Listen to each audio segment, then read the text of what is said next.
Okay, hello, hello, hello. Oh my god, I wasn't actually planning to do this stream today, but then I don't know. It's been a while, since we've done one of these, and I'd really like to finish this book before the year ends. And with the way Bella monologues, yeah, we're only at chapter 12, so I thought, you know what, let's just do it. I don't want to leave it incomplete because I don't know. When the new year starts, I want to start with a new book. Don't want to just keep going Twilight, like be stuck on the first book because Bella wouldn't stop talking. My god. Anyways, so that's what we're doing today. We're gonna be doing a little Twilight reading stream. See how more like even see how messy this story can get. It's already pretty messy actually. I think the last time we did this,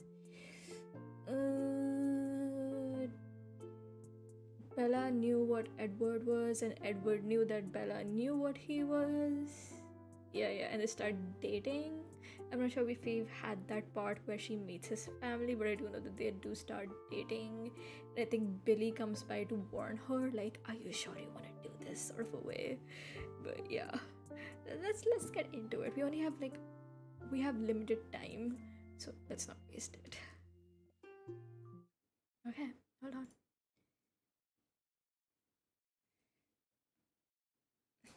Okay. The mood has been set. We're good to go. Chapter 12 Balancing. Billy, Charlie called as soon as he got out of the car. I turned towards the house, beckoning to Jacob as I ducked under the porch. I heard Charlie greeting them loudly behind me. "I'm going to pretend I didn't see you behind the wheel, Jake," he said disapprovingly. We get permits early on the res," Jacob said while I unlocked the door and flicked on the porch light. "Sure you do," Charlie laughed. I have to get around somehow. I recognized Billy's resonant voice easily despite the years. The sound of it made me feel suddenly younger, a child. I went inside, leaving the door open behind me and turning on the lights before I hung up my jacket. Then I stood in the door, watching anxiously as Charlie and Jacob helped Billy out of the car and into his wheelchair. I backed out of the way as the three of them hurried in, shaking off the rain. "This is a surprise," Charlie was saying. "It's been too long," Billy answered. "I hope it's not a bad time." His dark eyes flashed up to me again, their expression unreadable. "No, it's great. I hope you can stay for the game," Jacob grinned. "I think that's the plan. Our TV broke last week." Billy made a face at his son, and of course Jacob was anxious to see Bella again, he added. Jacob scowled and ducked his head while I fought back a surge of remorse. Maybe I'd been too convincing on the beach. If I remember the beach scene correctly, if what Bella did is considered flirting,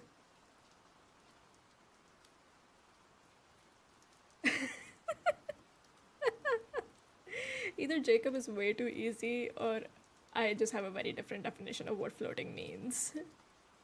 Anyways, let's carry on.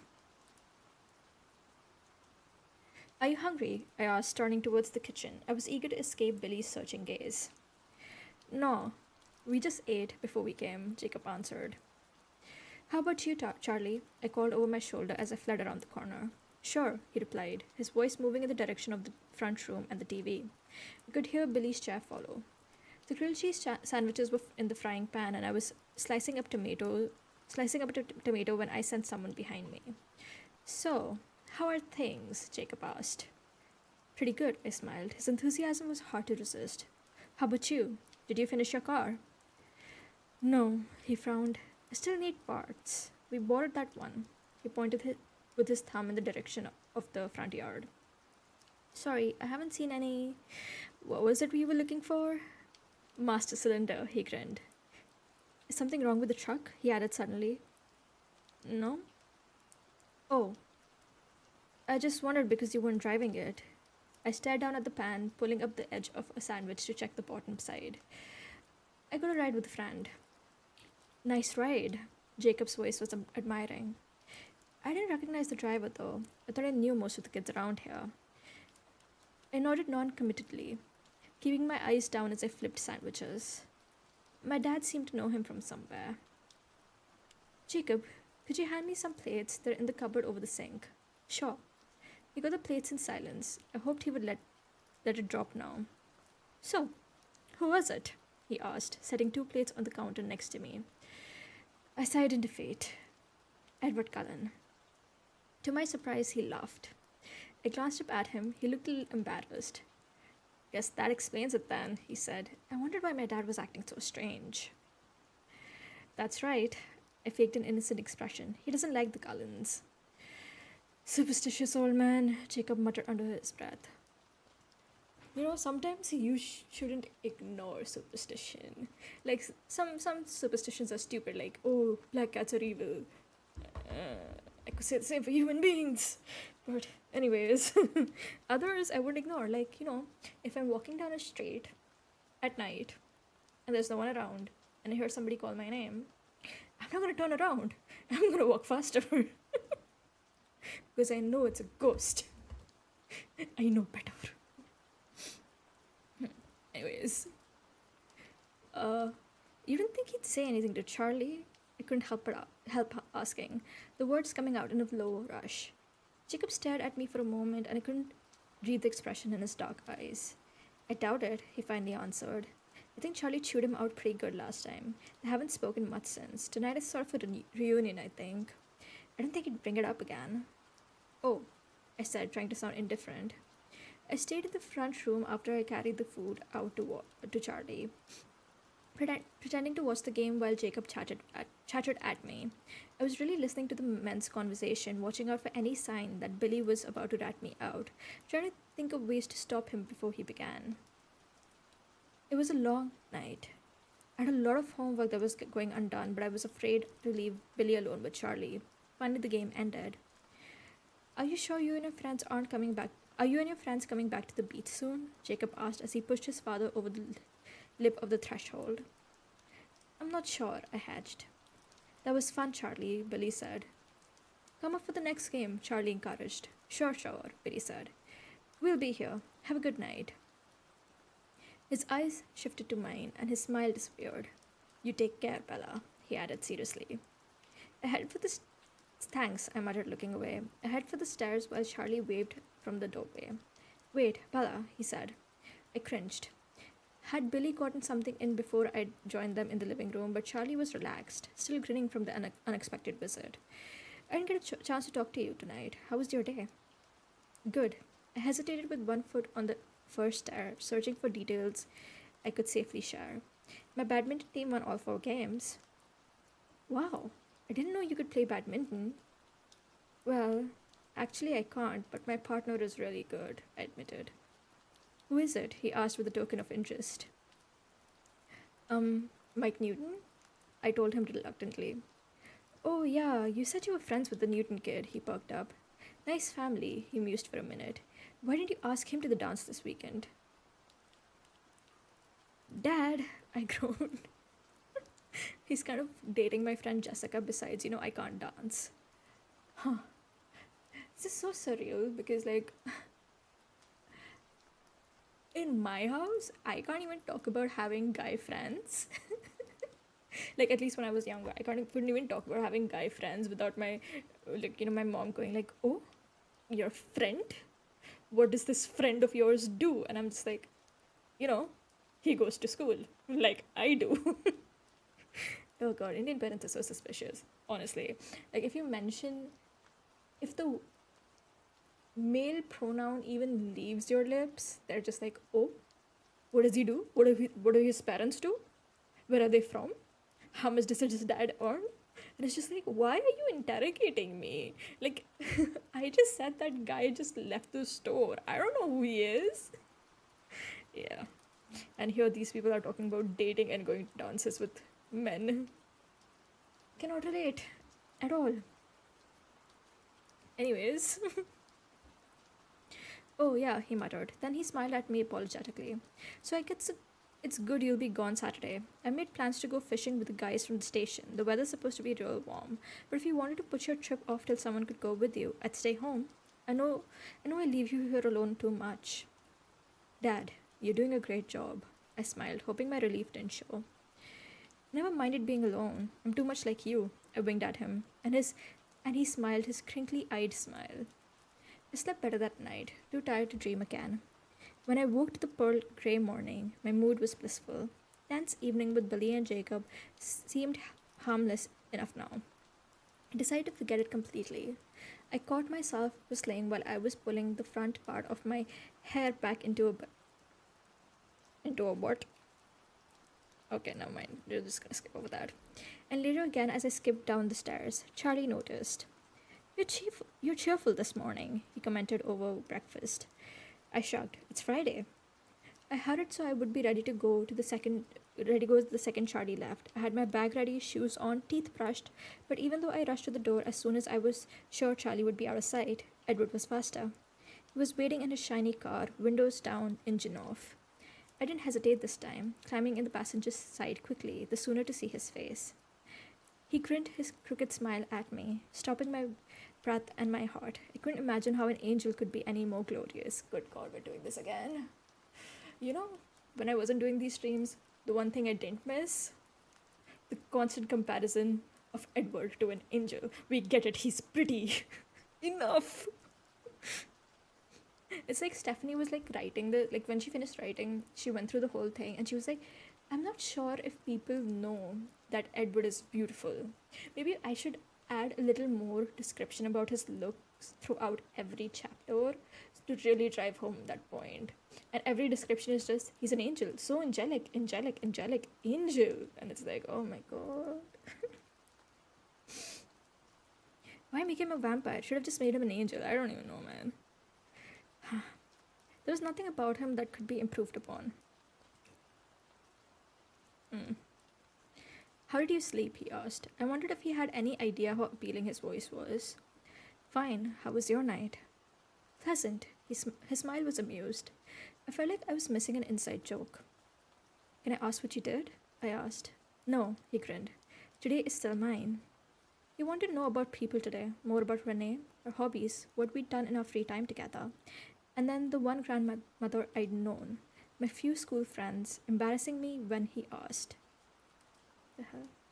Embarrassing me when he asked about the boys I dated. I was relieved that I'd never really dated anyone, so that particular conversation couldn't last long. He seemed as surprised as Jessica and Angela by my lack of romantic history. So you never met anyone you wanted? He asked in a serious tone. That made me wonder what he was thinking about.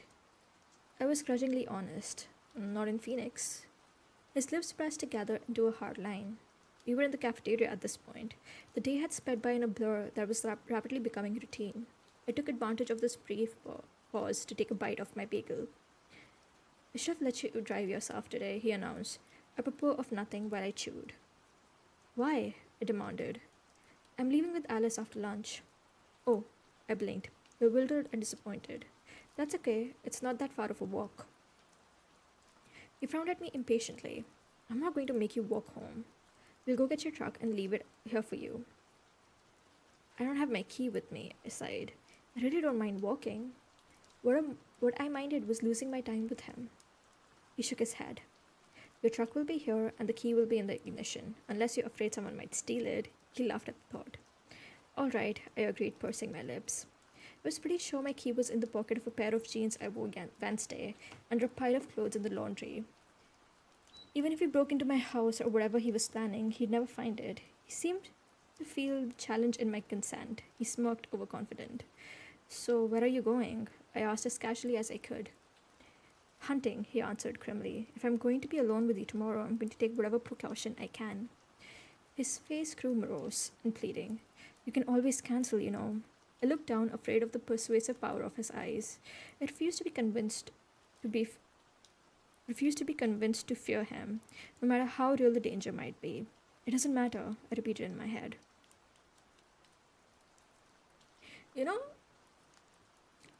there was a stream where I said that children have no self-preservation, like children have no instincts of self-preservation. They're just like, they wake up one day and they're like, let's see how I'm going to end myself today. I feel like Bella just never grew out of that phase. Like, this man can kill me. Let's fucking go. Oh boy. Right, anyways. No, I whispered, glancing back at his face. I can't. Perhaps you're right, he murmured bleakly. His eyes seemed to darken in color as I watched. I changed the subject. What time will I see you tomorrow? I asked, already depressed with the thought of leaving him now. That depends. It's a Saturday. Don't you want to sleep in? He offered. No, I answered too fast. He restrained a smile. The same time as usual, then. Will Charlie be there? No, he's fishing tomorrow. I beamed at the memory of how conveniently things had worked out. His voice turned sharp. If you don't come home, what will he think? I have no idea, I answered coolly. He knows I've been meaning to do the laundry. Maybe he'll think I fell into the washer. He scowled at me and I scowled back. His anger was much more impressive than mine. What are you hunting tonight? I asked, when I was sure I had lost the contest. What do we find in the park? We aren't going far. He seemed bemused by my casual reference to his secret realities. Why are you going with Alice? I wondered. Alice is the most supportive, he frowned as he spoke. And the others? I asked timidly. What are they? His brows puckered for a brief moment. Can brows pucker? I've heard of lips puckering, but oh, okay. That's an image. Incredulous for the most part. I peeked quickly behind me at his family. They sat staring off in different directions, exactly the same as the first time I'd seen them. Only now there were four. Their beautiful bronze-haired brother sat across me, his golden eyes troubled. They don't like me, I guess. That's not it, he disagreed, but his eyes were too innocent. They don't understand why I can't leave you alone. I grimaced. Neither do I, for that matter. Edward shook his head slowly, rolling his eyes towards the ceiling before he met my gaze again. I told you, you don't see yourself clearly at all. You're not like anyone I've ever known. You fascinate me. I glared at him. Sure, he was teasing now. He smiled as he deciphered my expression. Having the advantages I do, he murmured, touching his forehead discreetly. I have a better than average grasp of human nature. People are predictable, but you never do what I expect. You always take me by surprise. I looked away, my eyes wandering back to his family, embarrassed and dissatisfied. His words made me feel like a science experiment. I wanted to laugh at myself for expecting anything else. The part is easy enough to explain, he continued. I felt his eyes on my face, but I couldn't look at him yet, afraid he might read the chagrin in my eyes. But there's more. It's not so easy to put into words. I was still staring at the Cullens while he spoke. Suddenly, Rosalie, the blonde and breathtaking sister, turned to look at me. No, not to look, to glare, with dark, cold eyes. I wanted to look away, but her gaze helped me until Edward broke off mid-sentence and made an angry noise under his breath. It was almost a hiss. Rosalie turned her head, and I was relieved to be free. I looked back at Edward, and I knew he could see the confusion and fear that widened my eyes. His face was tight as he explained. I'm sorry about that. She's just worried. You see, it's dangerous for more than just me if, after spending so much time with you so publicly, he looked down. If this ends badly. He dropped his head into his hands as he had that night in Port Angeles. His anguish was plain. I yearned to comfort him, but I was at a loss to know how. My hand reached towards him involuntarily. Quickly, though, I dropped it to the table, fearing that my touch would only make things worse. I realized slowly that his words should frighten me. I waited for that fear to come, but all I could seem to feel was an ache for his pain. And frustration that Rosalie had interrupted whatever he was about to say. I didn't know how to bring it up again. He still had his head in his hands. I tried to speak in a normal voice. And you have to leave now? Yes. He raised his face. It was serious for a moment, and then his mood shifted and he smiled. It's probably for the best. We still have 15 minutes of that wretched movie left to endure in biology. I don't think I could take it anymore. I started. Alice, her short, inky hair in a halo of spiky disarray around her exquisite elfin face, was suddenly standing behind his shoulder. Her slight frame was willowy, graceful even in absolute stillness. He greeted her without looking away from me. Alice. Edward, she answered, her high soprano voice almost as attractive as his. Alice, Bella. Bella, Alice, he introduced us, gesturing casually with his hand, a wry smile on his face. Hello, Bella. Her brilliant obsidian eyes were unreadable, but her smile was friendly. It's nice to finally meet you. Edward flashed a dark look at her. Hi, Alice, I murmured shyly. Are you ready? She asked him. His voice was aloof. Nearly. I'll meet you at the car. She left without another word. Her walk was so fluid, so sinuous, that I felt a sharp pang of jealousy. Should I have fun, or is that the wrong sentiment? Should I say have fun, or is that the wrong sentiment? I asked, turning back to him. No, have fun works as well as anything, he grinned. Have fun then. I worked to sound wholehearted. Of course, I didn't fool him. I'll try, he still grinned. And you try to be safe, please. Safe and folks, what a challenge. I don't know, lady, considering you've been in multiple accidents since you showed up, and now you're also very much attracted to a man who's already said that, hey, I want to kill you, and still feel no fear. You should be a little bit more careful. For you, it's a challenge. His jaw hardened. Promise. I promise to try to be safe, I recited. I'll do the laundry tonight. That ought to be fraught with peril. Don't fall in, he mocked. I'll do my best. He stood then, and I rose too. I'll see you tomorrow, I sighed.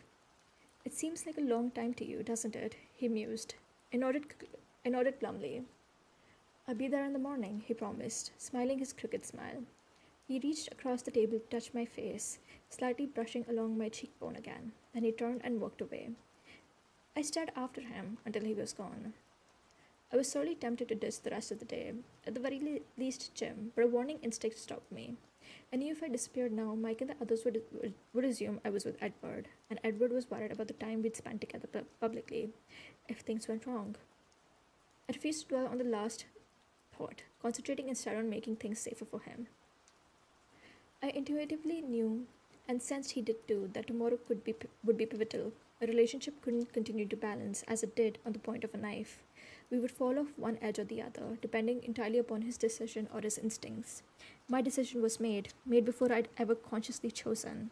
I was committed to seeing it through, because there was nothing more terrifying to me, more excruciating than the thought of turning away from him. It was an impossibility. God, she's dramatic as hell. I went to class, feeling dutiful. I couldn't honestly say what happened in biology. My mind was too preoccupied with thoughts of tomorrow. In gym, Mike was speaking to me again. He wished me a good time in Seattle. I carefully explained that I'd cancelled my trip, worried about my truck. Hi, Sue. Are you going to the dance with Cullen? He asked, suddenly sulky. No, I'm not going to the dance at all.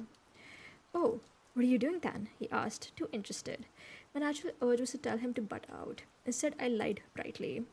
Laundry, and then I have to study for the trick test, or I'm going to fail. Is Cullen helping you study? Edward, I emphasized, is not going to help me study. He's gone away somewhere for the weekend. The lies came more naturally than usual. I noticed with surprise. Oh, he perked up. You know, you could come to the dance with our group anyway. That would be cool. We'd all dance with you, he promised. The mental image of Jessica's face made my tone sharper than necessary. I'm not going to the dance, Mike, okay? Fine, he sulked again. I was just offering. And when the school day had finally ended, I walked to the parking lot with enthusiasm. I did not especially want to walk home, but I couldn't see how he would have retrieved my truck. Then again, I was starting to believe that nothing was impossible for him. The latter instinct proved correct. My truck sat in the same space he'd parked his Volvo in this morning. I shook my head, incredulous, as I opened the unlocked door and saw the key in the ignition. There was a piece of white paper folded on my seat. I got in and closed the door before I unfolded it. 2 words were written in his elegant script. Be safe. Okay, I need hydration. So this is your cue to drink water as well, because it's been 30 minutes, my god. And this woman is still blabbering.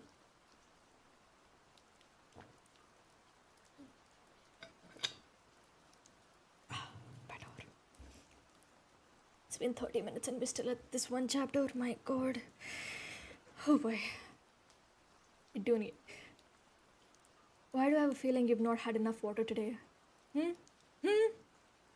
Bad Sue. Very bad Sue. Anyways, the sound of the truck roaring to life frightened me. I laughed at myself. When I got home, the handle of the door was unlocked.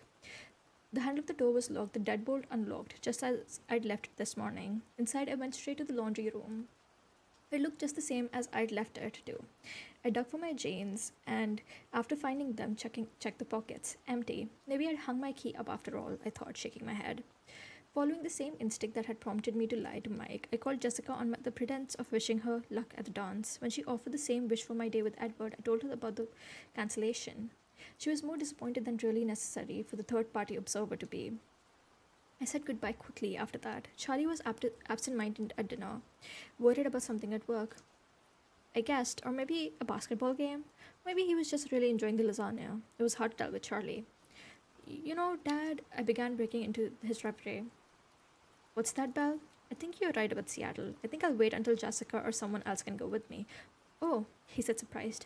Oh, okay, so do you want me to stay at home? No, Dad, don't change your plans. I've got a million things to do. Homework, laundry, I need to go to the library and the grocery store. I'll be in and out all day. You go and have fun. Are you sure? Absolutely, Dad. Besides, the freezer is getting dangerously low on fish. We're down on 2. Maybe 3 years supply? You're sure easy to live with, Bella. He smiled. I could say the same thing about you, I said, laughing. The sound of my laughter was off, but he didn't seem to notice. I felt so guilty for deceiving him that I almost took Edward's advice and told him where I would be. Almost. After dinner, I folded my clothes and moved another load through the dryer. Unfortunately, it was the kind of job that only keeps hands busy. My mind definitely had too much free time. It was getting out of control. I fluctuated between anticipation so intense that it was nearly pain, and an insidious fear that picked at my resolve. I had to keep reminding myself that I'd made my choice and I was going to back on it. I pulled his note out of my pocket much more often than necessary to absorb the 2 small words he'd written. He wants me to be safe, I told myself again and again. I would just hold on to that faith in the end. That desire would win out over the others. And what was my other choice? To cut him out of my life? Intolerable. Besides, since I'd come to Forks, it really seemed like my life was about him. But a tiny voice in the back of my mind worried, wondering if it would hurt too much, if it ended badly. Girl, I think you have issues, and I think you need help, psychological help. Clearly, something is not right here. I was relieved when it was late enough to be acceptable for bedtime. I knew I was far too stressed to sleep, so I did something I'd never done before. I deliberately took unnecessary cold medicine, the kind that knocked me out for a good 8 hours. I normally wouldn't condone that type of behavior in myself, but tomorrow would be complicated enough without me being loopy from sleep deprivation, on top of everything else. While I wait for the drugs to kick in, don't try this at home, kids, okay? I dried my clean hair till it was impeccably straight and fussed over what I would wear tomorrow. With everything ready for the morning, I finally lay in my bed. I felt hyper. I couldn't stop twitching. I got up and riffled through my shoebox of CDs until I found a collection of Chopin's Nocturnes. Put that on very quietly and then lay down again, concentrating on relaxing individual parts of my body. Somewhere in the middle of that exercise, the cold pills took effect, and I gladly sank into unconsciousness. I woke early, having slept soundly and dreamlessly thanks to my gratuitous drug use. Though I was well rested, I slipped right back into the same hectic frenzy from the night before. I dressed in a rush, smoothing my collar against my neck, fidgeting with the tan sweater till it hung right over my jeans. I sneaked a swift look out the window to see that Charlie was already gone. A thin, cottony layer of clouds veiled the sky. They didn't look very lasting. I ate breakfast without tasting the food, hurrying to clean up when I was done. I peeked out the window again, but nothing had changed. I had just finished brushing my teeth and was heading back downstairs when a quiet knock sent my heart thudding against my ribcage. I flew to the door.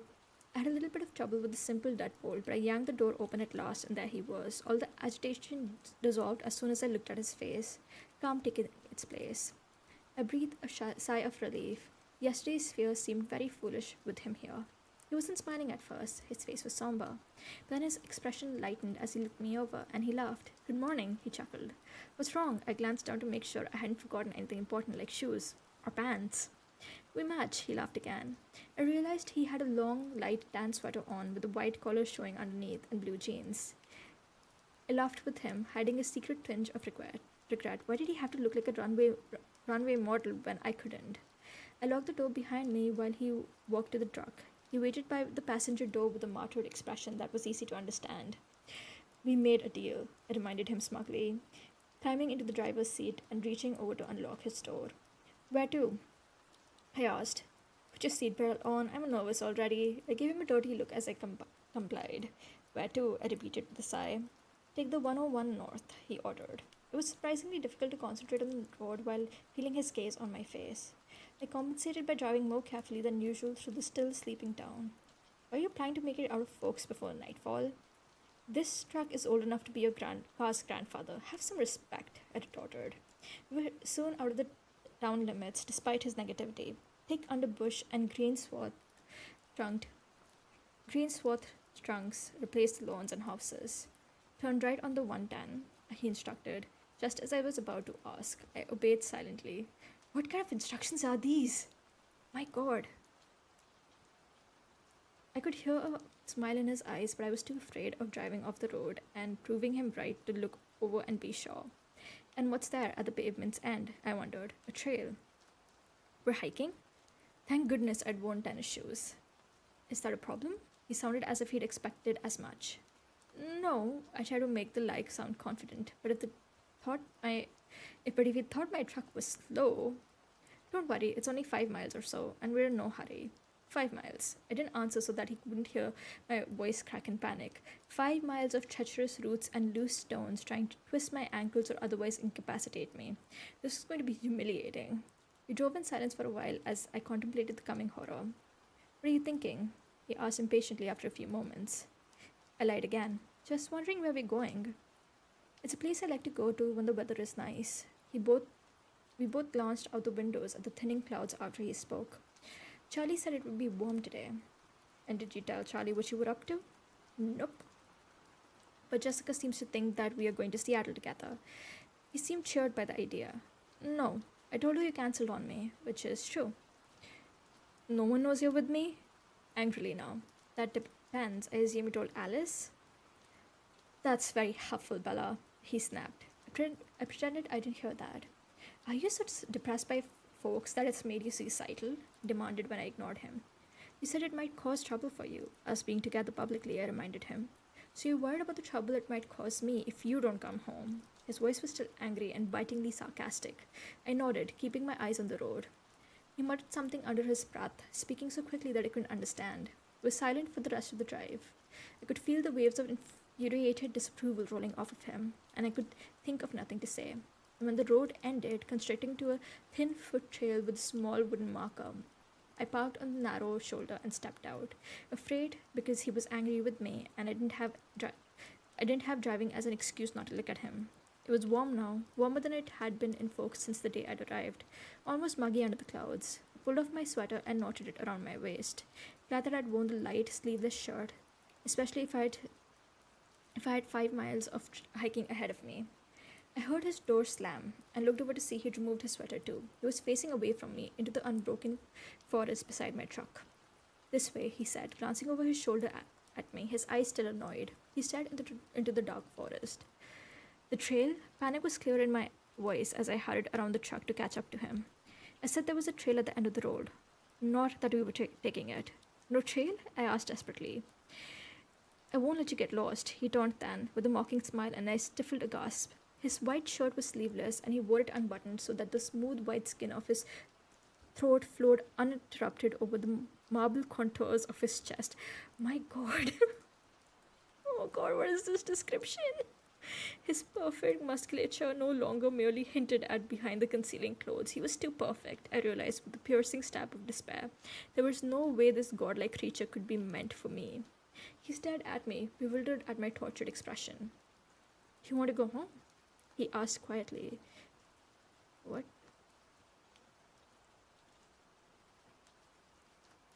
Sorry about that. I suddenly got a notification on my phone. It turns out my mom's texting. And I was like, oh, wait, what is this? And then it turns out she's just forwarding a WhatsApp forward. It's nothing. Oh, my God. He stared at me, bewildered by my tortured expression. Do you want to go home? He said quietly, different pain than mine saturating his voice. No, I walked forward till I was close beside him, anxious not to waste 1 second of whatever time I might have with him. What's wrong? He asked, his voice gentle. I'm not a good hiker, I answered dully. You'll have to be very patient. I can be patient if I make great effort, he smiled, holding my glance, trying to lift me out of my sudden, unexplained rejection. I tried to smile back, but the smile was unconvincing. He scrutinized my face. I'll take you home, he promised. Couldn't tell if the promise was unconditional or restricted to an immediate departure. I knew he thought it was fear that upset me, and I was grateful again that I was the one person whose mind he couldn't read. If you want me to hack 5 miles through the jungle before sundown, you better start leading the way, I said acidly. He frowned at me, struggling to understand my tone and expression. He gave up after a moment and led the way into the forest. It wasn't as hard as I had feared. The way was mostly flat, and he held the damp ferns and webs of moss aside for me. When a straight path took us over fallen trees or boulders, he would help me, lifting me by the elbow and then releasing me instantly when I was clear. His cold touch on my skin never failed to make my heart thud erratically. Twice when that happened, I caught a look on his face that made me sure he could somehow hear it. I tried to keep my eyes away from his perfection as much as oh my god. I tried to keep my eyes away from his perfection. And this is the same chapter where she was like, he looked like an angel or something like that. Oh my god, Bella, please. I'm begging you. But I slipped often. Each time his beauty pierced me through the sadness. Pierced through me with sadness. For the most part, we walked in silence. Occasionally, he would ask a random question that he hadn't gotten to in the past 2 days of interrogation. He asked about my birthdays, my grade school teachers, my childhood pets, and I had to admit that after killing 3 fish in a row, I'd given up on the whole institution. He laughed at that, louder than I was used to, bell-like echoes bouncing back to us from the empty woods. The hike took me most of the morning, but he never showed any sign of impatience. The forest spread around us in boundless labyrinth of ancient trees, and I began to be nervous that we would never find our way out again. He was perfectly at ease, comfortable in the green maze, never seeming to feel any doubt about our direction.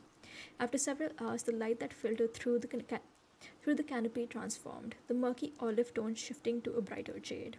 The day had turned sunny, just as we'd foretold. For the first time since we'd entered the woods, I felt a thrill of excitement, which quickly turned to impatience.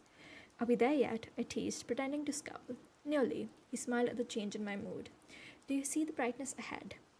I peered into the thick forest. Should I? He smirked. Maybe it's too soon for your eyes. Time to visit the optometrist. Optometrist? Okay, I'm pretty sure I'm not pronouncing that right. I muttered. His smirk grew more pronounced. But then after another 100 yards, I could definitely see a lightning in the trees ahead, a glow that was yellow instead of green. I picked up the pace, my eagerness growing with every step. He let me lead now, following noiselessly. I reached the edge of the pool of light and stepped through the last fringe of ferns in the loveliest place I had ever seen. The meadow was small, perfectly round, and filled with wildflowers, violet, yellow, and soft white. Somewhere nearby, I could hear the bubbling music of a stream. The sun was directly overhead, filling the circle with a haze of buttery sunshine. I walked slowly, awestruck, through the soft grass, swaying flowers, and warm gilded air.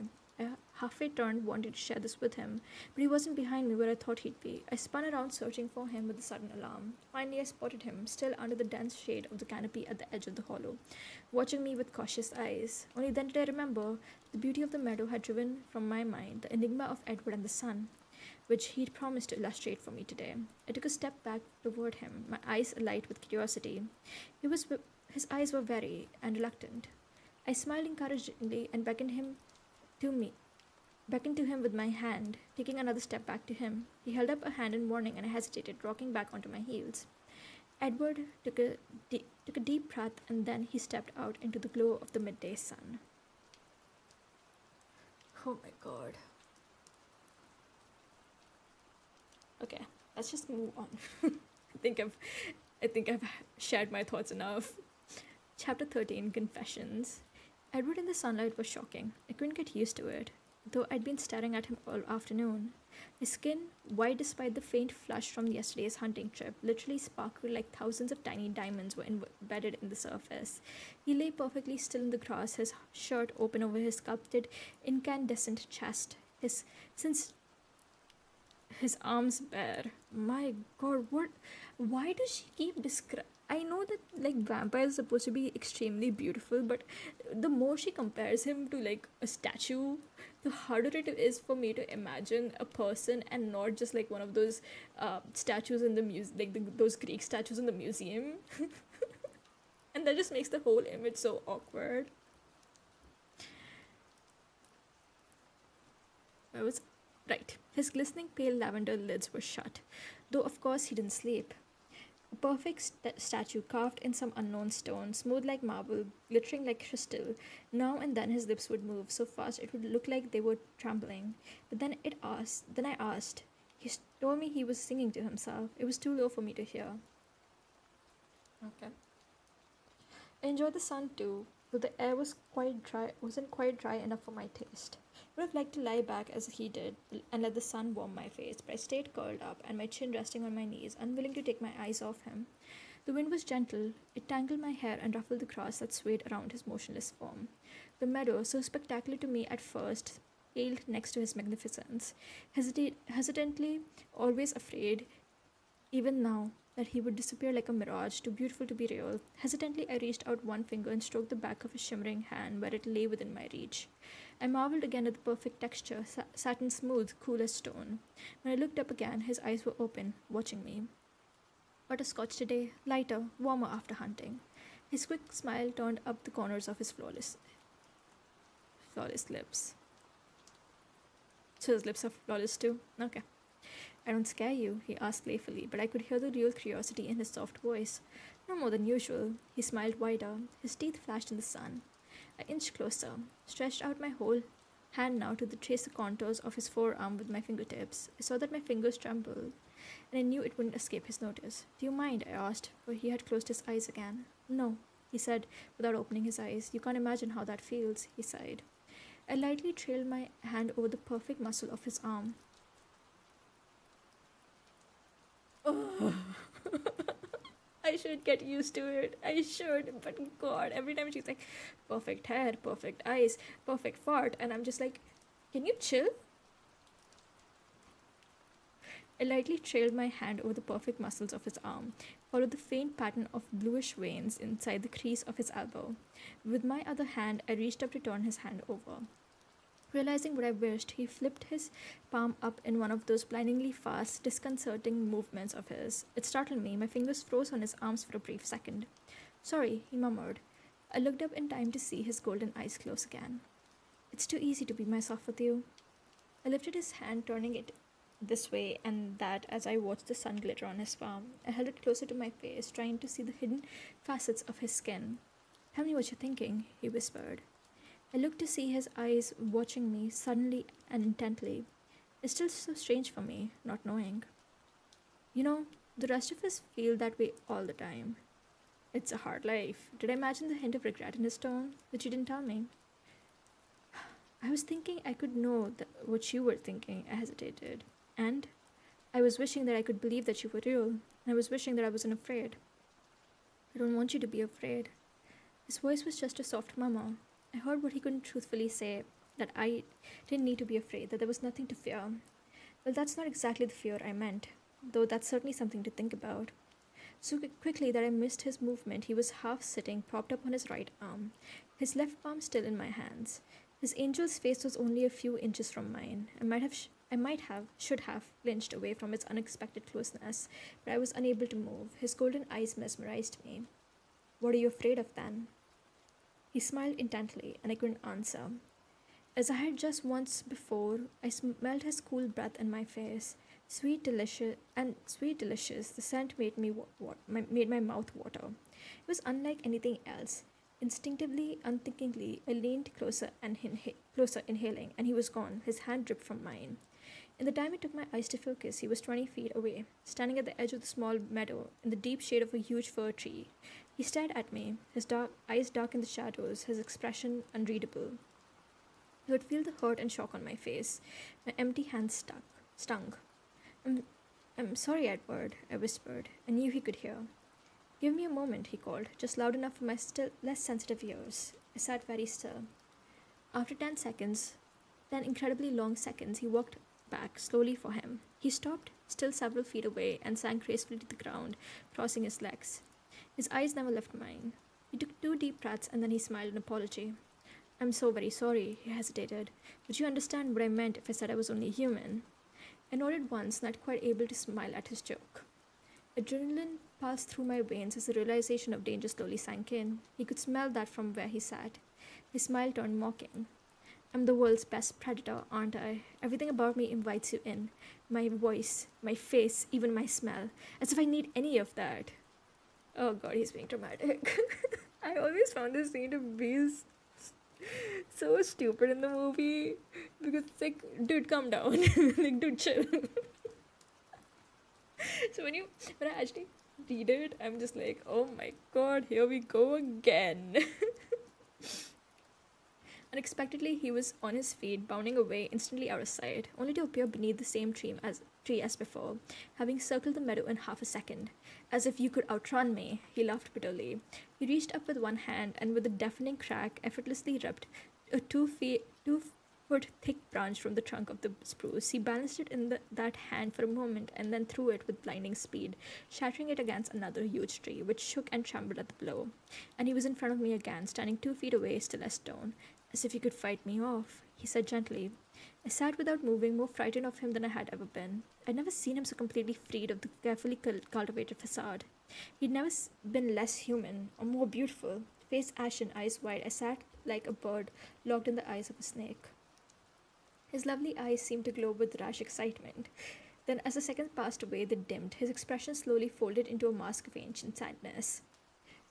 Okay, listen. I'll be very honest, if I was in Bella's place, like the first time, like when he started zooming around, I would be a bit scared. But when he would start saying all these cliche dialogues like I'm the world's best predator, as if you could resist me and all that, I'd just be like, okay, this is getting weird now. Like at one point you stop fearing the thing and instead you just start going like, how do I get out of fear? This is getting awkward. There's nothing natural about this scene. Or maybe I'm just so done with life that nothing seems weird to me. Like, when they were like, oh, aliens are real, I was like, yeah, okay. Great. Satan could appear before me and I would be like, okay, cool, I guess we're doing this now. Carry on then, Saur. Don't be afraid, he murmured, his velvet voice unintentionally seductive. I promise, he hesitated. I swear not to hurt you. He seemed more concerned with convincing himself than me.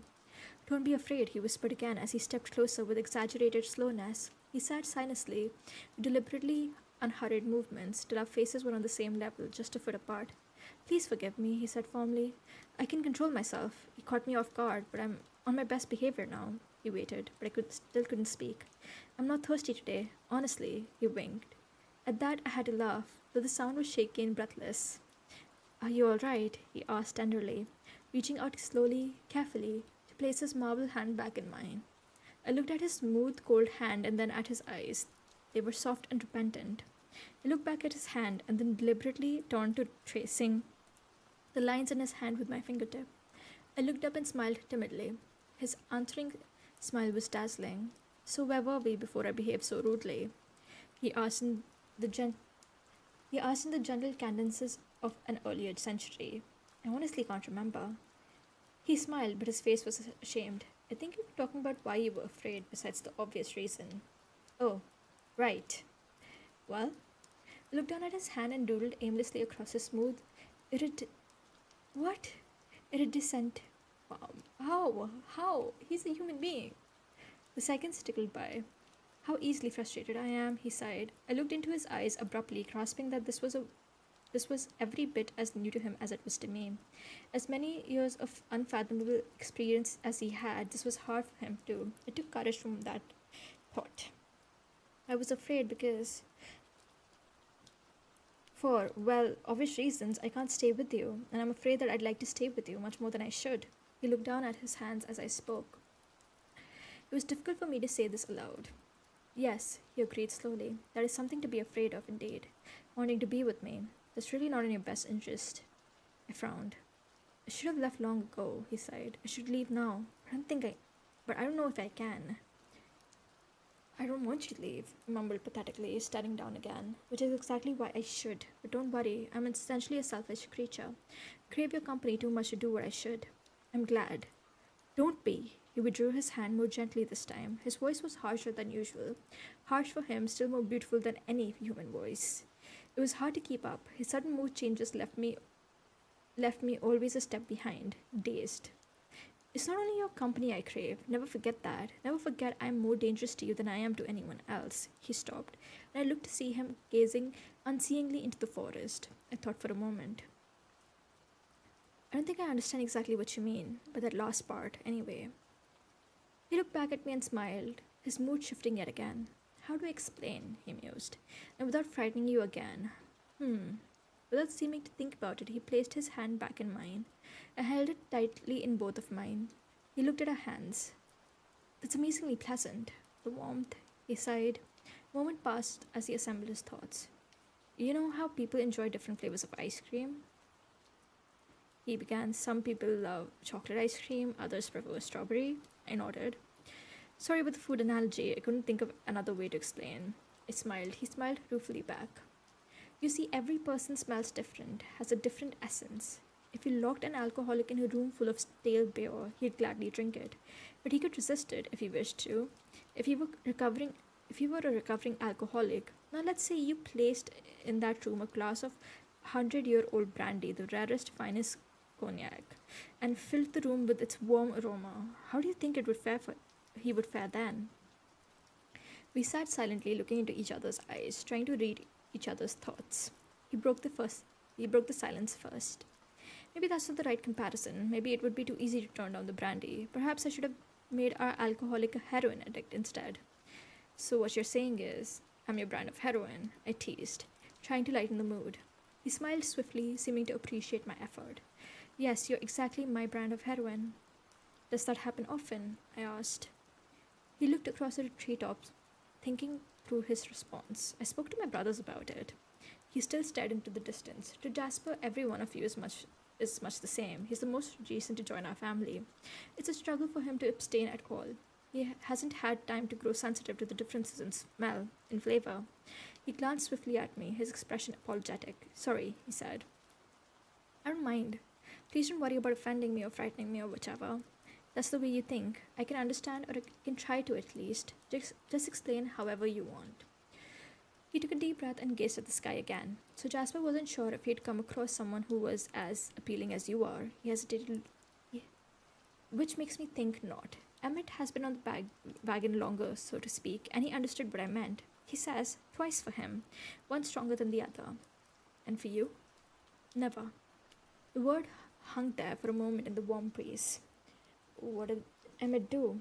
I asked to break the silence. It was the wrong question to ask. His face grew dark and his hands clenched into fists inside mine. He looked away. I waited, but he wasn't going to answer. I guess I know, I finally said. He lifted his eyes. His expression was wistful, pleading. Even the strongest of us fall off the wagon, don't we? What are you asking? My permission? My voice was sharper than I intended. I tried to make my tone kinder, I guess. I could guess what his honesty must cost him. I mean, is there no hope then? How calmly I could discuss my own death. No. He was instantly contrite. Of course there's hope. Of course I won't. He left the sentence hanging, his eyes burned into mine. It's different for us. Emmett, these were strangers he happened across. It was a long time ago, and he wasn't as practiced, as careful as he is now. He fell silent and watched me intently as I thought it through. So if we'd meet, in a dark alley or something, I trailed off. It took everything I had not to jump in the middle of that class full of children, and he stopped abruptly, looking away. When you walked past me, I could have ruined everything Carlisle has built for us, right then and there. If I hadn't been denying my thirst for the last, too many years, I wouldn't be able to stop myself. He paused, scowling at the trees. He glanced at me grimly, both of us remembering. You must have thought I was possessed. I couldn't understand why, how you could hate me so quickly. To me, it was like it was some kind of demon, summoned straight from my own personal hell to ruin me. The fragrance coming off your skin. I thought it would make me deranged that first day. In that 1 hour, I thought of 100 different ways to lure you from the room with me, to get you alone, and I fought them each back, thinking of my family, what I could do to them. I had to run out to get away before I could speak the words that would make you follow. He looked up then at my staggered expression as I tried to absorb his bitter memories, his golden eyes scorched from under his lashes, hypnotic and deadly. You would have come, he promised. I tried to speak calmly, without a doubt. He frowned at my hands, releasing me from the force of his stare. And then, as I tried to arrange my schedule in a pointless attempt to avoid you, you were there. In that close, warm little room, the scent was maddening. I so very nearly took you then. There was only one other frail human there, so easily dealt with. I shivered in the warm sun, seeing my memories anew through his eyes, only now grasping the danger. Poor Miss Cope. I shivered again at how close I'd come to being inadvertently be responsible for her death. But I resisted. I don't know how. I forced myself not to wait for you, not to follow you from the school. It was easier outside, when I couldn't smell you anymore, to think clearly, to make the right decision. I left the others near home. I was too ashamed to let them know how weak I was. They only knew something was very wrong. And then I went straight to Carlisle at the hospital to tell him I was leaving. I stared in surprise. I traded cars with him. He had a full tank of gas, and I didn't want to stop. I didn't dare to go home to face Esme. She wouldn't have let me go without a scene. She would have tried to convince me that it was necessary. But the next morning I was in Alaska. He sounded ashamed, as of admitting great cowardice. I spent 2 days there with some old acquaintances, but I was homesick. I hated knowing I'd upset Esme and the rest of them, my adopted family. In the pure air of the mountains, it was hard to believe you were so irresistible. I convinced myself it was weak to run away. I dealt with temptation before. Not of this magnitude, not even close. But I was strong. Who are you, an insignificant little girl? He grinned suddenly. To chase me from the place I wanted to be? So I came back. He stared off into space. I couldn't speak. I took precautions, hunting, feeding more than usual before seeing you again.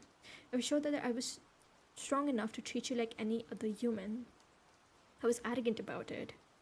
It was unquestionably a complication that I couldn't simply read your thoughts to know what your reaction was to me. I wasn't used to having to go to circuitous measures, listening to your words in Jessica's mind. Her mind isn't very original. It was annoying to have to stoop to that. And then I couldn't know if you really meant what you said. It was all extremely irritating. He frowned at the memory. I wanted you to forget my behavior that first day, if possible, so I tried to talk with you like I would with any other person. I was eager, actually, hoping to decipher some of your thoughts, but you were too interesting. I found myself caught up in your expressions, and every now and then you would stir the air with your hands or your hair, and the scent would stun me again. Of course, then you were nearly crushed to death in front of my eyes. Later, I thought of a perfectly good excuse for why I acted at that moment, because if I hadn't saved you, if your blood had been spilled there in front of me, I don't think I could have stopped myself from exposing us for what we are. But I only thought of that excuse later. At that moment, all I could think was, not her. He closed his eyes, lost in his agonized confession. I listened, more eager than rational. Common sense told me I should be terrified.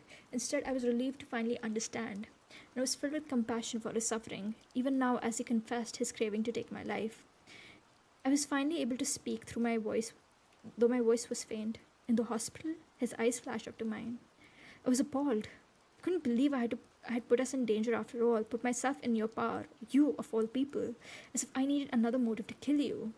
We both flinched as that word slipped out.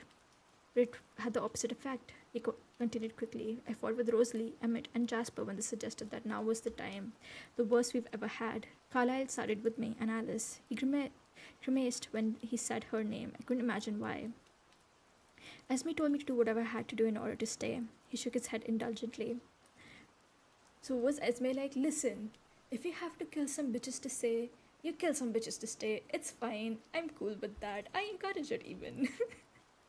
Like, I don't know how to feel about that. Like, should I be like, damn, that's cold? Or be like, okay, gotta give it to her.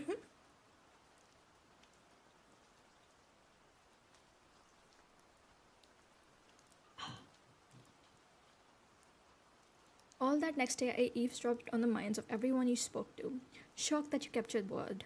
I didn't understand you at all, but I knew that I couldn't become more involved with you. I did my very best to stay as far away from you as possible. And every day, the perfume of your skin, your breath, your hair, it hit me as hard as the very first day. You met my eyes again, and they were surprisingly tender. And for all that, he continued, I'd have fared better if I had exposed us all at that first moment than now, here with no witnesses and nothing to stop me. I were to, I were to hurt you. I was human enough to ask, why? Isabella, he pronounced my name carefully, then playfully ruffled my hair with his free hand. A shock ran through my body at his casual touch. Bella, I couldn't live with myself if I ever hurt you. You don't know how it's tortured me. He looked down ashamed again. The thought of you, still, white, cold, to never see you blush scarlet again, to never see that flash of intuition in your eyes when you see through my pretenses, it would be unendurable. He lifted his glorious, agonized eyes to me. Oh, so even when his eyes are agonized, they are still glorious. But I need you to get a life. You're the most important thing to me now. The most important thing to me ever. My head was spinning at the rapid change in direction our conversation had taken. From the cheerful topic of my impending demise, we were suddenly declaring ourselves. He waited, and even though I looked down to study our hands between us, I knew his golden eyes were on me. You already know how I feel, of course, I finally said. I'm here, which roughly translated means I would rather die than stay away from you. I frowned. I'm an idiot. Okay, at least she knows she's an idiot. Okay. I guess that's something. You are an idiot, he agreed with a laugh. Our eyes met and laughed, and I laughed too. We laughed together at the idiocy and sheer impossibility of such a moment. And so the lion fell in love with the lamb, he murmured. I looked away, hiding my eyes as I thrilled to the word. What a stupid lamb, I sighed. What a sick, masochistic lion. He stared into the shadowy forest for a long time, and I wondered where his thoughts had taken him. Why? I began, and then paused, not sure how to continue. He looked at me and smiled. Sunlight glinted off his face, his teeth. Yes? Tell me why you ran from me before. His smile faded. You know why. No, I mean, exactly what did I do wrong? I'll have to be on my guard, you see, so I better start learning what I shouldn't do. This, for example. I stroked the back of his hand. Seems to be all right. He smiled again. You didn't do anything wrong, Bella. It was my fault. But I want to help, if I can, to not make this harder for you. Well, he contemplated for a moment. It was just how close you were. Most humans instinctively shy away from us, are repelled by our alienness. I wasn't expecting you to come so close. And the smell of your throat, he stopped short, looking to see if he'd upset me.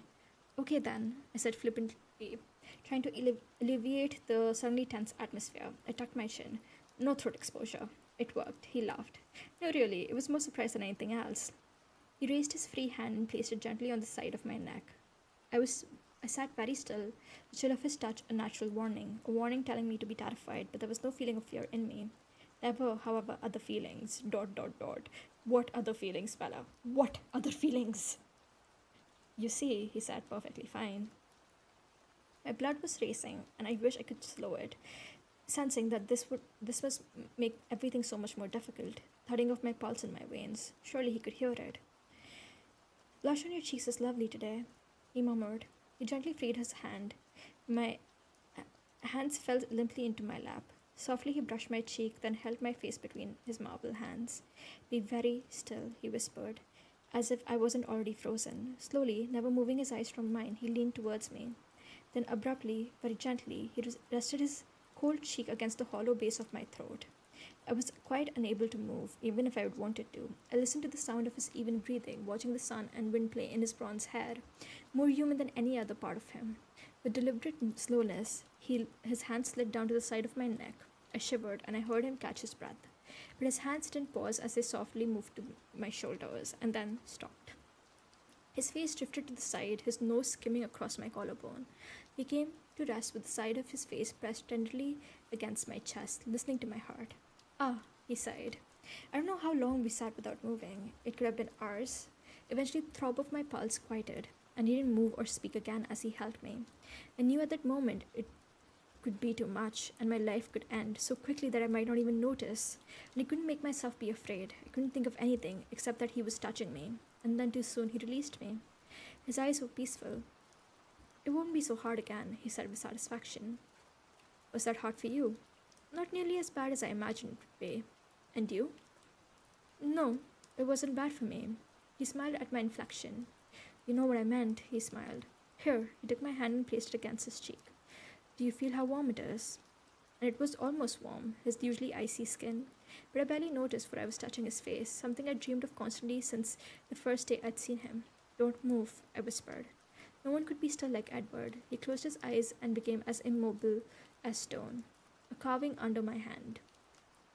I moved even more slowly than he had, carefully not to make one unexpected move. I caressed his cheek, delicately stroked his eyelid, the purple shadow in the hollow under his eye. I traced the shape of his nose and then so carefully his flawless lips. His lips parted under my hand. I could feel his cool breath on my fingertips. I wanted to lean in to inhale the scent of him, so I dropped my hand and leaned away, not wanting to push him too far.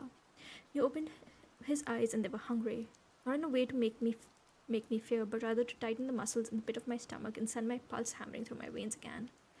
I wish, he whispered. I wish you could feel the complexity, the confusion I feel, that you could understand. He raised his hand to my hair, then carefully brushed it across my face. Tell me, I breathed. I don't think I can. I've told you, on the one hand, the hunger, the thirst, that deplorable creature that I am, I feel for you. And I think you can understand that to an extent, though. He half smiled. As you're not addicted to any illegal substances, you probably can't empathize completely. But his fingers touched my lips slightly, making me shiver again. There are other hungers I don't even understand that are foreign to me. I may understand that better than you think. I'm not used to feeling so human. Is it always like this? For me, I paused. No, never before this. He held my hands between his. They felt so feeble in his iron strength. I know how to be close to you, he admitted. I don't know if I can. I leaned forward very slowly, cautioning him with my eyes. I placed my cheek against his stone chest. I could hear his breath and nothing else. This is enough, I sighed, closing my eyes. In a very human gesture, he put his arms around me and pressed his face against my hair. You're better at this than you give yourself credit, I noted. I have human instincts. They may be buried deep, but they're there. We sat like that for another immeasurable moment. I wondered if he could be as unwilling to move as I was, but I could see the light was fading, the shadows of the forest beginning to touch us, and I sighed. You have to go. I thought you couldn't read my mind. It's getting clearer. I could hear a smile in his voice. He took my shoulders and looked into his face. Can I show you something? He asked, sudden excitement flaring in his eyes. Show me what? I'll show you how I travel in the forest. He saw my expression. Don't worry, you'll be safe. And we'll get to your truck much faster. His mouth twitched up in that crooked smile so beautiful that my heart nearly stopped. Will you turn into a bat? I asked warily. He laughed louder than I'd ever heard. Like I haven't heard that one before. Right, I'm sure you get that all the time. Come on, little coward, climb on my back. I waited to see if he was kidding, but apparently he meant it. He smiled as he read my hesitation and reached for me. My heart raced even though he couldn't hear my thoughts. My pulse always gave me away. He then proceeded to sling me onto his back with very little effort on my part, besides when in place, clamping my legs and arms so tightly around him that it would choke a normal person. It was like clinging to a stone. I'm a bit heavier than your average backpack, I warned. Ha! He snorted. I could almost hear his eyes rolling. I'd never seen him in such high spirits before. He startled me, suddenly grabbing my hand, pressing my palm to my face and inhaling deeply. Easier all the time, he muttered, and then he was running. If I'd ever feared death before in his presence, it was nothing compared to how I felt now. He streaked through the dark, thick underbush of the forest like a bullet, like a ghost. There was no sound, no evidence that his feet touched the earth. His breathing never changed, never indicated any effort, but the trees flew by at deadly speeds, always missing us by inches. I was too terrified to close my eyes. The cool forest air whipped against my face and burned them. I felt as if I was stupidly sticking my head out the window of an airplane in flight. For the first time in my life, I felt the dizzy faintness of motion sickness. Then it was over. We hiked for hours this morning to reach Edward's meadow, and now, in a matter of minutes, we were back to the truck. Exhilarating, isn't it? His voice was high, excited. He stood motionless, waiting for me to climb down. I tried, but my muscles wouldn't respond. My arms and legs stayed locked around him while my head spun uncomfortably. Bella, he asked, anxious now. I think I need to lie down, I gasped. Oh, sorry. He waited for me, but I still couldn't move. I think I need help. He laughed quietly and gently and loosened my stranglehold on his neck. There was no resisting the iron strength of his hands. Then he pulled me around to face him, cradling me in his arms like a small child. He held me for a moment, then carefully placed me on the springy ferns. How do you feel? He asked. I couldn't be sure how I felt when my head was spinning so crazily. Dizzy, I think. Put your head between your knees. I tried that and it helped a little. I breathed in and out slowly, keeping my head very still. I felt him sitting beside me. The moments passed, and eventually I found that I could raise my head. There was a hollow ringing sound in my ears. I guess that wasn't the best idea, he mused. I tried to be positive, but my voice was weak. No, it was very interesting. Ha! You're white as a ghost. No, you're as white as me. I think I should have closed my eyes. Remember that next time. Next time, I groaned. He laughed, his mood still radiant. Show off, I muttered. Open your eyes, Bella, he said quietly. And he was right there, his face so close to mine. His beauty stunned my mind. It was too much. An excess I couldn't grow accustomed to. I was thinking while I was running, he paused. About not hitting a tree, I hope. Silly Bella, he chuckled. Running is second nature to me. It's not something I have to think about. Show off, I muttered again. He smiled. No, he continued. I was thinking there was something I wanted to try. He took my face in his hands. Again, I couldn't breathe. He hesitated, not in a normal way, the human way. Not the way a man might hesitate before he kissed a woman, to gauge her reaction, to see how he would be received. Perhaps he would hesitate to prolong the moment, the ideal moment of anticipation, sometimes better than the kiss itself. Edward hesitated to test himself, to see if this was safe, to make sure he was still in control of his needs. And then his cold marble lips pressed very softly against mine. What neither of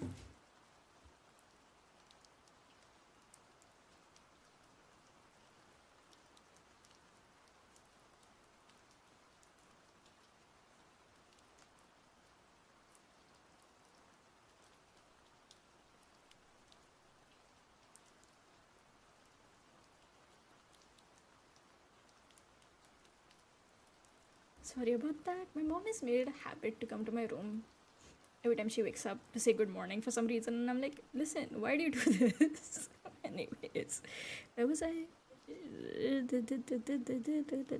Ah. What neither of us were prepared for was my response. Blood boiled under my skin, burned in my lips. My breath came in a wild gasp. My fingers knotted in his hairs, clutching him to me. My lips parted as I breathed in his heady scent. Immediately I felt him turn to unresponsive stone beneath my lips. His hands gently but with irresistible force pushed my face back. I opened my eyes and saw his guarded expression. Oops, I breathed. That's an understatement. His eyes were wide, his jaw clenched in acute restraint, yet he didn't lapse from his perfect articulation. He held my face just inches from his. He dazzled my eyes. Should I? I tried to disengage myself to give him some room. His hands refused to let me move so much as an inch. No, it's tolerable. Wait for a moment, please. His voice was polite, controlled. I kept my eyes on his, watched as the excitement in them faded and gentled. Then he smiled a surprisingly impish grin. There, he said, obviously pleased with himself. Tolerable? I asked. He laughed aloud. I'm stronger than I thought. It's nice to know. I wish I could say the same. I'm sorry. You're only human after all. Thanks so much, I said, my voice acerbic. He was on his feet in one of his lithe, almost invisibly quick movements. He held out his hand to me, an unexpected gesture. I was so used to our standard of careful non-contact. I took his icy hand, needing the support more than I thought. My balance had not yet returned. Are you still faint from the run, or was it my kissing expertise? How light-hearted, how human he seemed as he laughed now. His seraphic face untroubled. Listen, Stephanie, just because you use seraphic doesn't mean I don't know you mean angelic. You're not fooling anybody. Maybe your editor, but you're not fooling me. He was a different Edward than the one I had known, and I felt more besotted by him. It would cause me physical pain to be separated from him now. I can't be sure. I'm still woozy, I managed to respond. I think it's some of both, though. Maybe you should let me drive. Are you insane? I protested. I can drive better than you on your best day. You have much lower reflexes. I'm sure that's true, but I don't think my nerves or my truck could take it. Some trust, please, Bella. My hand was in my pocket, curled tightly around my key. I pursed my lips, deliberated, then shook my head with a tight grin. Nope, not a chance. He raised his eyebrows in disbelief. I started to step around him, heading for the driver's side. He might have let me pass if I hadn't wobbled slightly. Then again, he might not have. His arm created an inescapable snare around my waist. Bella, I've already expended a great deal of personal effort at this point to keep you alive. I'm not about to let you behind the wheel of a vehicle when you can't even walk straight. Besides, friends don't let friends drive drunk. He quoted with a chuckle. I could smell the unbearably sweet fragrance coming off his chest. Drunk? I objected. You're intoxicated by my very presence. He was grinning that playful smirk again. I can't argue with that, I sighed. There was no way around it. I couldn't resist him in anything. I held the key high and dropped it, watching his hand flash like lightning to catch it soundlessly. Take it easy. My truck is a senior citizen. Very sensible, he approved. And are you not affected at all? I asked, irked by my presence. Again, his mobile features transformed. His expression became soft, warm. He didn't answer at first. He simply bent his face to mine and brushed his lips along my jaw, from my ear to my chin, back and forth. I trembled. Regardless, he finally murmured, I have better reflexes. Okay, we are going to stop here because if I have to hear how angelic Edward is, I'm gonna kill someone. Boy.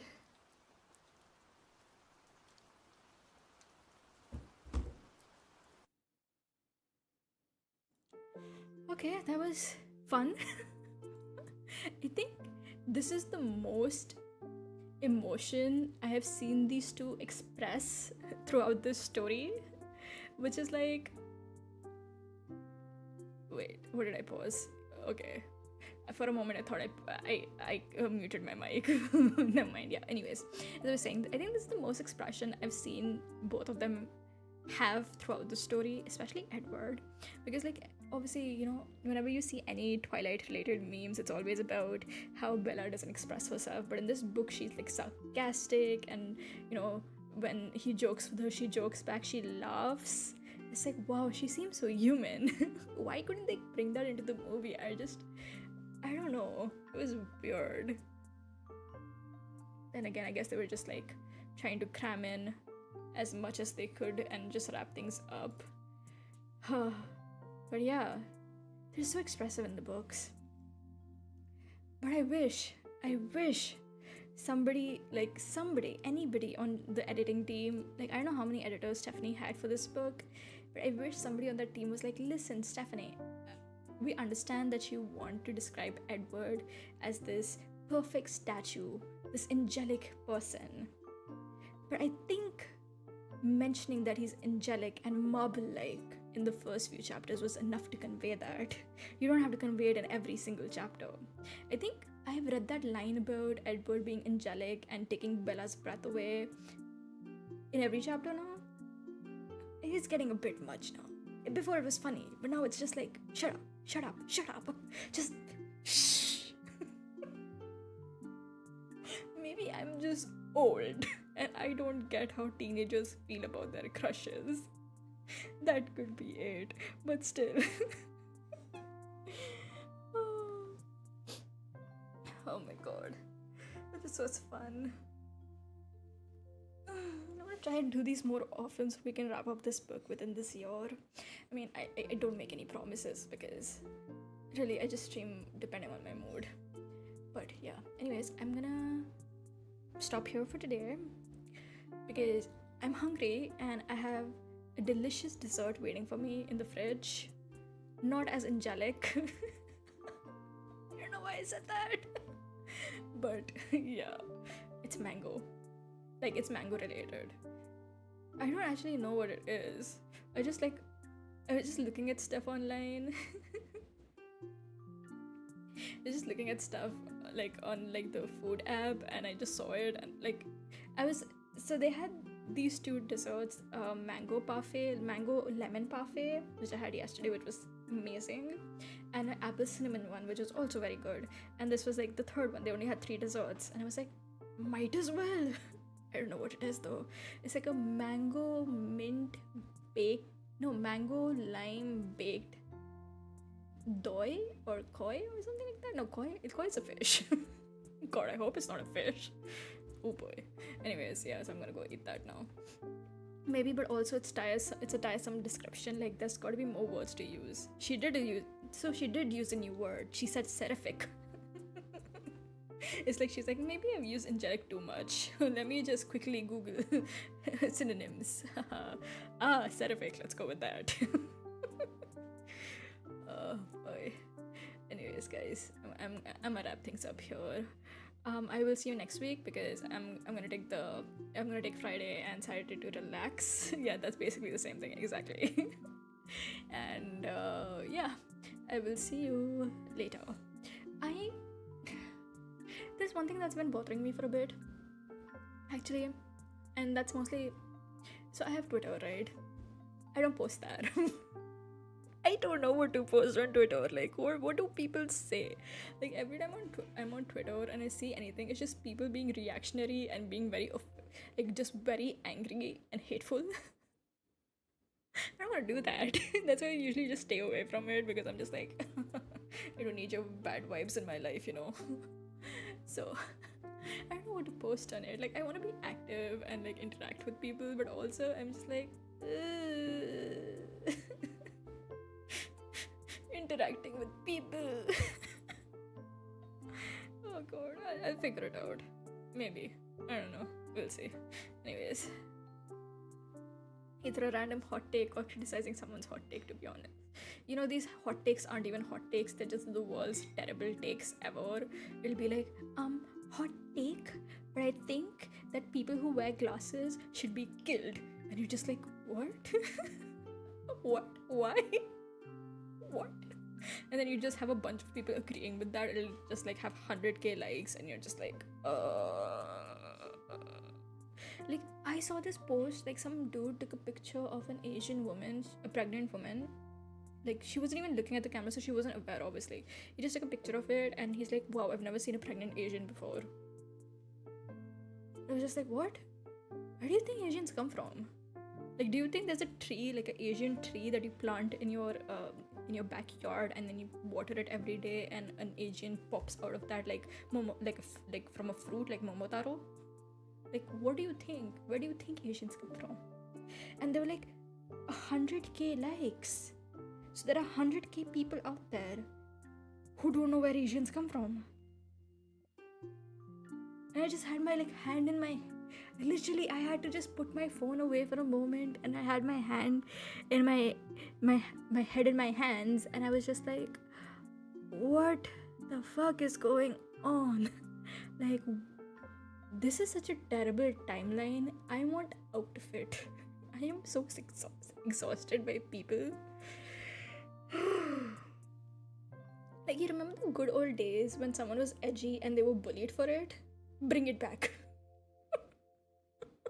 I mean, I don't condone bullying, but some of y'all are just too much. Okay, I'm never gonna end the stream at this point. Okay, I'm gonna do that now. I'm gonna shut up. Okay, bye guys.